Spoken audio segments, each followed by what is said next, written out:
Now, meanwhile, the erosion of support within Cassada's party continued today. Chris Conte continues our coverage. And Chris, some prominent Republicans want him out. Phil, this afternoon, 10 prominent Republicans attached their names to this letter.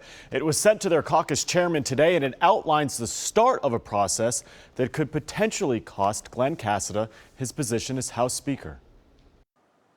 It got more and more shocking and more difficult. As controversy continues to surround the Capitol, yet another layer of uncertainty became apparent today.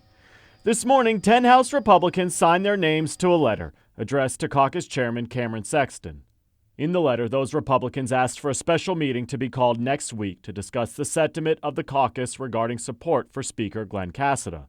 If you can't be effective, you may not be able to get anything done. Pat Nolan is News Channel 5's legal analyst. He says what should worry Cassada the most is that more members of the House Speaker's party want him gone. Just a continued erosion of any support for him. I think as a legislator and a leader, you have to look at your effectiveness, and his effectiveness, I think, has already been eroded pretty severely. In that letter, Republicans also said they may want, quote, a secret ballot to vote to establish whether Speaker Cassada has the support of the caucus to continue in his current position as Speaker of the House. Did you bribe anyone for votes for the ESA vote? Oh, that's ridiculous. What do you mean ridiculous? Here's a question. Did you bribe anyone for the voucher? Absolutely not. Cassada has continued to dodge reporters about sexually explicit texts he sent and questions about whether he improperly tried to influence votes. And you wonder if, as a leader, if he stays on and tries to tough it out, if he can stay effective next year in the session when obviously there's a large number of people in his own caucus